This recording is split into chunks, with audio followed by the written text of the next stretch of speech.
Hey everyone, we are the Group 5 and we're going to tackle about the world of regions, global division about the North and the South focus on Latin America. Before we start, allow us to introduce ourselves. I am Perlescent M. Pelones. The objectives for this topic is to define the term Global South, differentiated the Global South from the Third World, and analyze how a new conception of global relation emerged from the experiences of Latin America countries. Defining the Global South. The world has been long divided into regions that show sharp contrast in wealth, power, and opportunities.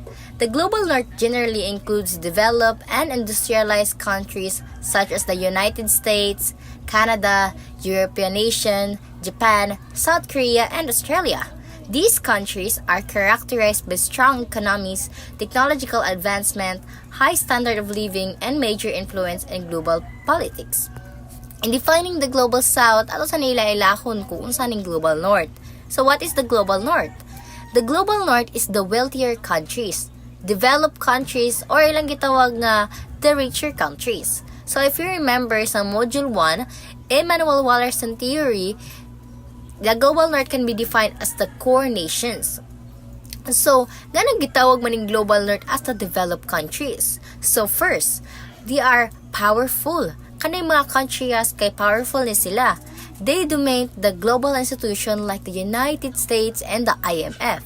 Second, they have high income, low poverty rates, matured advanced economies. In short, they have the high quality of life. And lastly, economies are based on technology, service, and advanced manufacturing. In other words, they have advanced technological infrastructure. This includes the United States, Canada, European nation, Japan, South Korea, and Australia. These countries are economically developed, advanced technological, and politically influenced nations. So, Global North, in one word, kay mao na sila ang developed. Why? It summarized the wealthy, industrialized, and technological advanced countries. On the other hand, the Global South refers to developing countries in Africa, Asia, not include the Japan and South Korea, Latin America and Oceania, not include the Australia and New Zealand. The Global South is the less developing countries or the poor countries, or in Immanuel Wallerstein theory, the Global South is the peripheral nation. The Global South has the developing economies. They have the lower levels of industrialization and high level of socio-economic inequality. They also represents the political and economically disadvantaged. Many of these countries were subjected to European colonialism, which left lasting impacts of their political system, such as political institution became unstable and system of governance mag-favor gani gamay makalidin to internal conflict dayon nya mao to mangurap dayon, and they also left lasting impacts on their economies. The extraction of the raw materials like the minerals, cash, cotton, o unsa pa na diha, and the importation of the finished goods from the colonializing countries. And lastly, they left lasting impacts on their social structure. This includes the educational system, culture, and the social structure, leaving behind a complex legacy of identity. That's why na-create ang social inequality. And we also have the economic dependency. So many of the countries frequently rely heavily on wealthier nation or the Global North for trade, investment, technology, and aid. The Global South countries often export low-value primary commodities like oil, minerals, or agricultural product, whose prices are volatile and largely determined by markets in the Global North. So kung mamaligya sila mga oil diri sa Global South, kay gamay na kay mga halaga. But if ato sila sa Global North mamaligya, kay dagko kay mga halaga. And the Global South depend on the Global North for advanced technology and capital goods, which keeps them in subordinate position in the global manufacturing and knowledgeable economy. And we also have the political instability. Many of the countries face challenges related to the governance, internal conflicts, and maintaining stable political institutions. And lastly, we have the limited influence in international decision making. The global south often have less power and voice in major international organization in this decision making compared to wealthier nations because the global north has a mature and diverse economy while the global south has a lower level of the economy. Many of these countries struggle with poverty, unequal trade relations, and lack of access to resources. The Global South is not only a geographical label, it is a socio-political concept that draws attention to global inequality.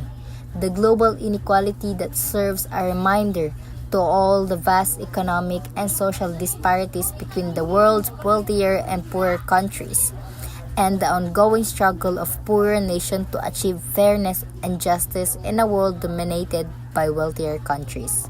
In conclusion, the Global South is a framework for discussing issues of development, power dynamics, and historical injustice in the contemporary world. In simple world, the Global South is the developing country.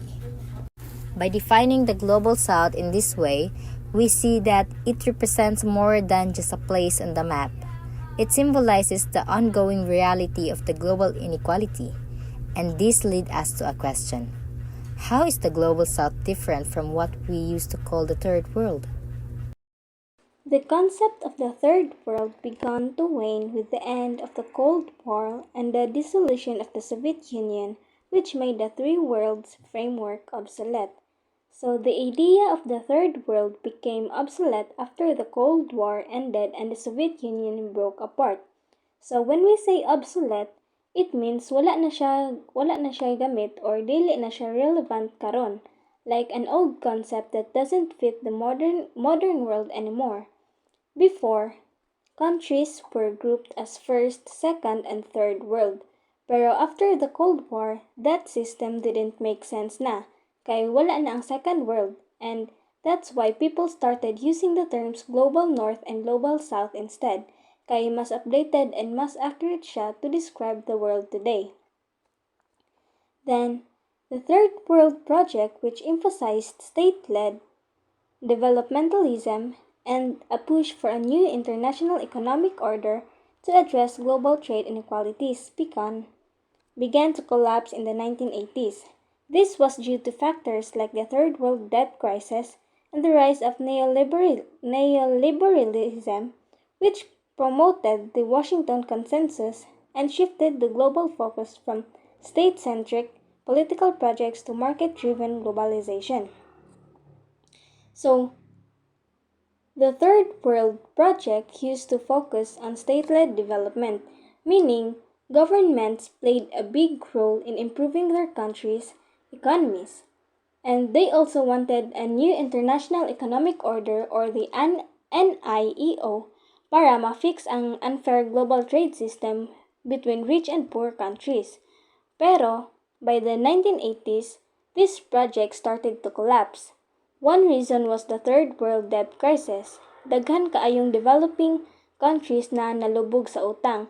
And another reason was the rise of neoliberalism, which introduced the Washington Consensus, and this idea that countries should depend less on government control and more on free markets and global trade.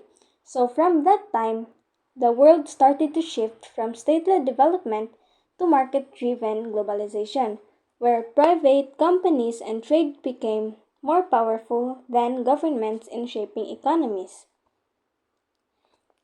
Next is the the term Third World emerged during the Cold War, a period when the world was divided into three blocks. The First World referred to the United States and its capitalist allies. The Second World referred to the Soviet Union and the Communist bloc. The Third World was a label given to the countries that did not align with either side. These were mostly new independent nations in Africa, Asia, and Latin America. However, Over time, the label Third World became to be seen as negative. It became associated with poverty, backwardness, and instability, portraying these countries as inferior. Because of this, scholars and policymakers began to use a new term, the Global South.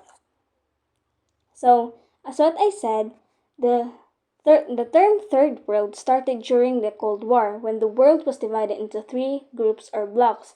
The first world was the United States and its capitalist allies, while the second world was the Soviet Union and the Communist bloc. The third world referred to countries that didn't take sides, mostly the new independent nations in Africa, Asia, and Latin America. But later on, the term Third World began to sound negative. It was often linked to poverty, underdevelopment, and instability, making these countries look inferior or less capable. That's why scholars and leaders started using a new term, kanang the Global South, which sounds more respectful and accurate, focusing on economic and social realities instead of Cold War politics. Next, the Global South differs from the Third World in several important ways. Unlike the Cold War based classification of the Third World, this Global South is a modern concept that emphasizes shared historical experiences of colonialism, economic challenges, and unequal treatment in globalization. More importantly, it avoids the negative image of the Third World and instead highlights the agency, solidarity, and collective struggles of these nations.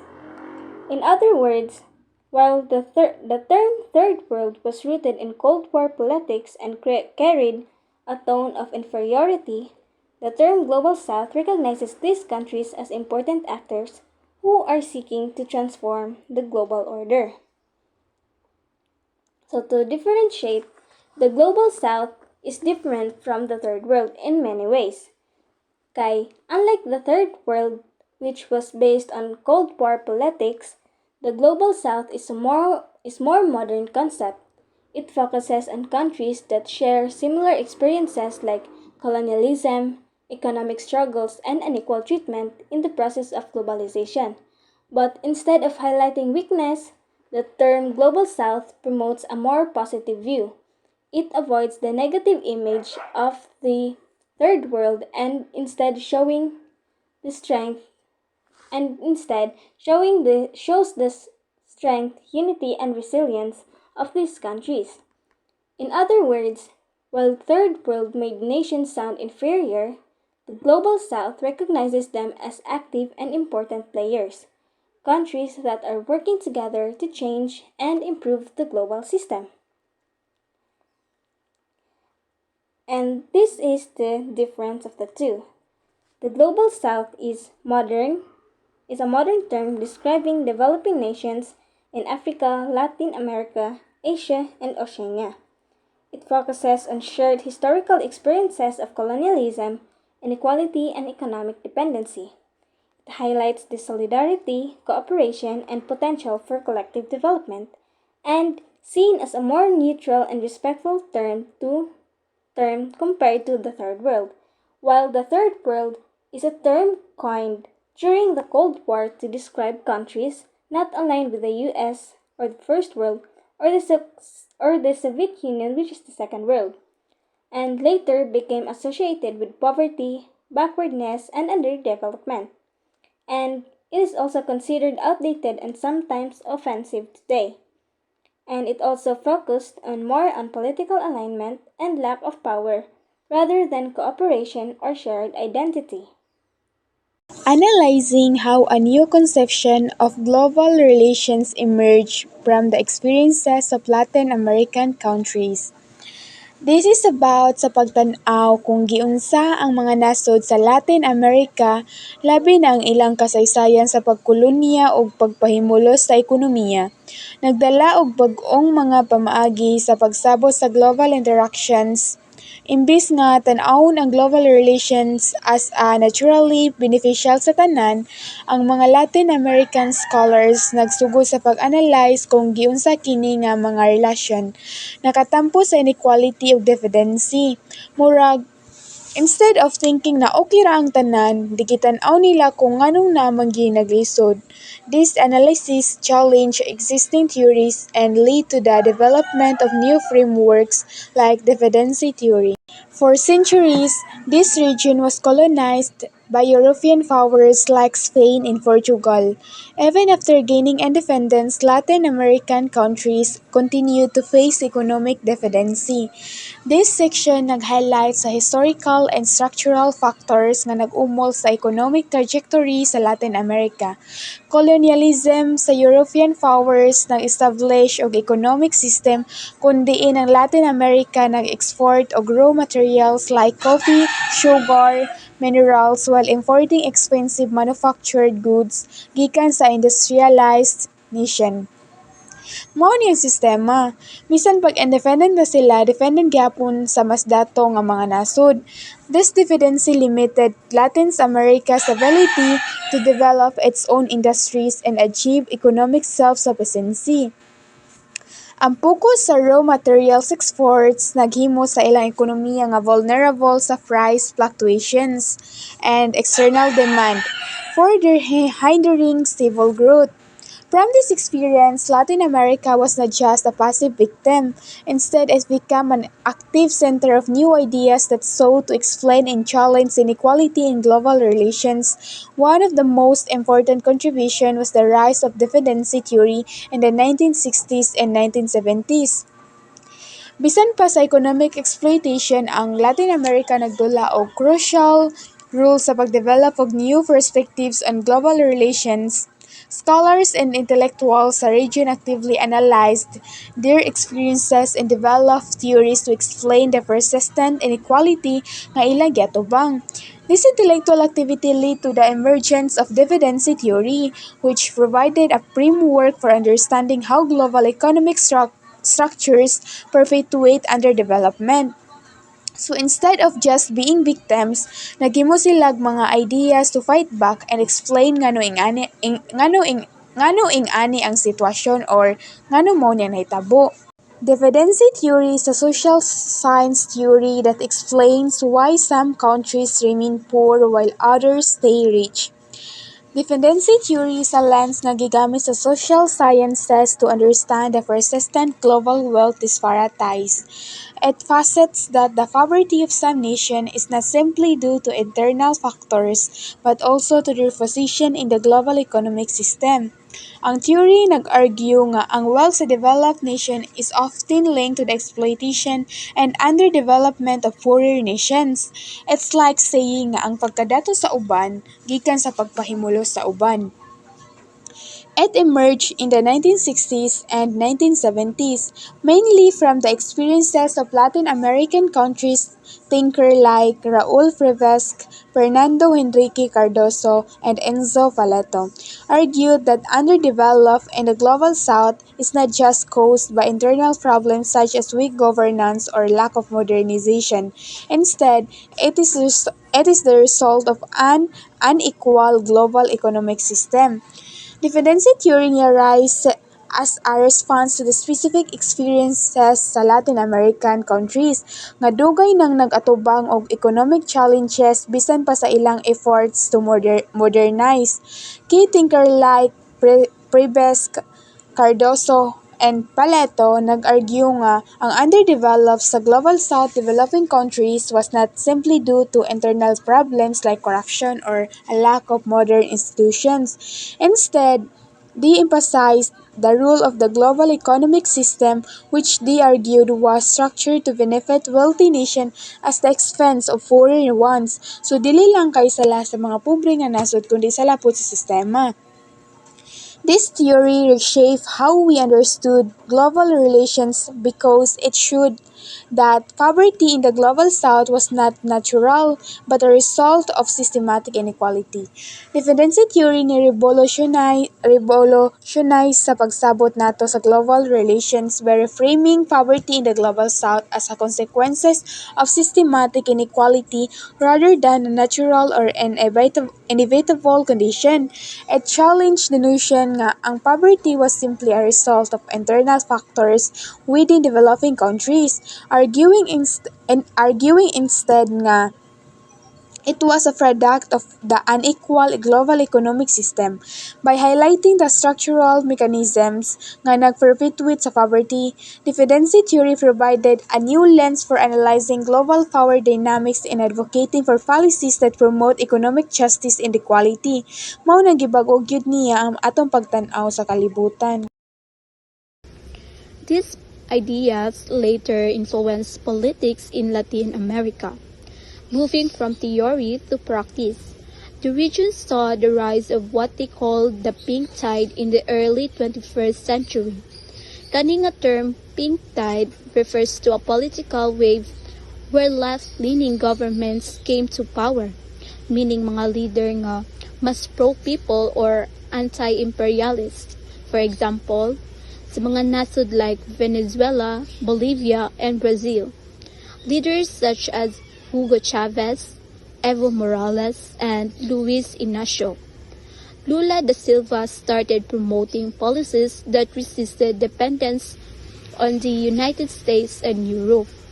So ilang gikontrol balik ang ilang own natural resources like oil and minerals, and they launched social welfare programs para tabangan ilang mga citizens. They also worked together through alliances like ALBA and Mercosur. These are organizations nga nagtinabangay ang mga Latin American countries aron paglig-on ilang unity and to create alternative models of development nga mas makabenepisyo sa ilang mga tawo, not just sa rich countries. Next, during this period, daghang countries like Venezuela under Hugo Chavez, Bolivia under Evo Morales, Brazil under Lula da Silva, and Argentina under Nestor Kirchner nagbuhat og changes. These leaders rejected the neoliberal policies pushed by the United States and big institutions like the IMF and the World Bank. Their governments focused on 5 main goals. Una, reducing poverty and inequality. Gilaunch nila ang mga social welfare programs para sa mga pobre. Ikaduha, reclaiming control over natural resources like oil, gas, and minerals. Dili na sila gusto nga foreign companies lang ang mag-benefit. Ikatulo, strengthening regional cooperation through groups like ALBA and Mercosur. So, pinabangay ang mga nasud para sa kalambuan. Ug lastly, promoting independence from U.S. dominance. Gusto nila nga Latin America will stand on its own feet, building stronger South-South relations. So, in simple words, gusto nila ipakita nga kaya nila magbarog without relying too much on powerful countries para ni sa unity and dignity sa Latin American people. Through these combined experiences, the unequal contributions of dependency theory and the political movements of the pink tide, Latin America helped shape a new conception of global relations. Sa pasabot ani tungod sa mga ideya o experience sa Latin America, nakatabang sila sa pagbag-o sa relasyon sa mga lugar sa kalibutan. And then murag ilang giusab ang old system aron mas equal siya. Next, it showed that the global south is not just a powerless group of countries, but an active force that can challenge inequality, promote solidarity, and imagine a more just and equal world order. Meaning ani, dili lang mga pobre nga nasod ang global south.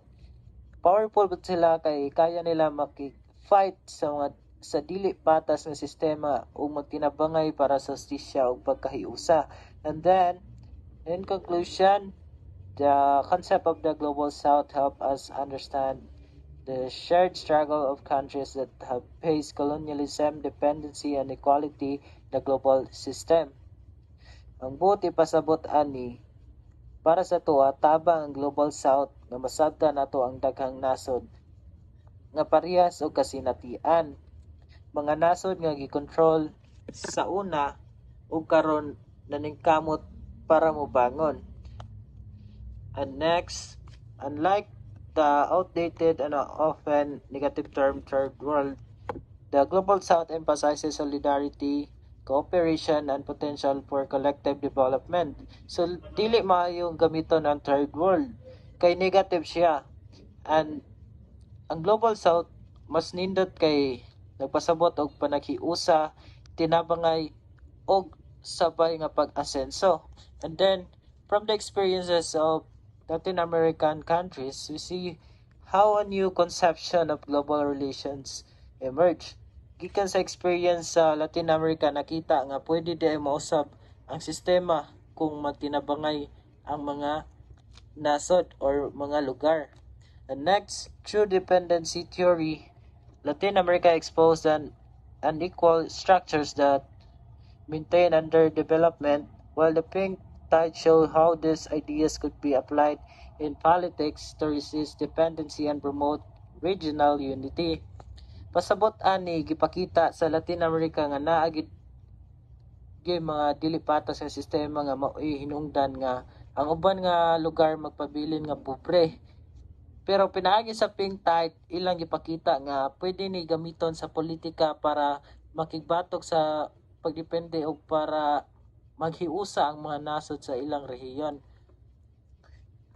And finally, altogether, these contributions prove that the Global South is not merely a victim of global inequality, but an active force in reshaping the world order toward fairness and equality. Sa tanan, nagpakita kini nga ang Global South dili lang biktima kundi usa ka lig-on nga pwersa nga gusto bag-uhon ang kalibutan aron mahimong patas o pareha sa tanan. That would be all for my part. Thank you so much for listening. To end, we can see that the Global South and the ideas from Latin America teach us that even small or developing countries have the power to make change. Kung magkinabangay lang, posible gyud nga maabot nato ang kalibutan nga patas sa parehas para sa tanan. Once again, thank you so much and God bless everyone.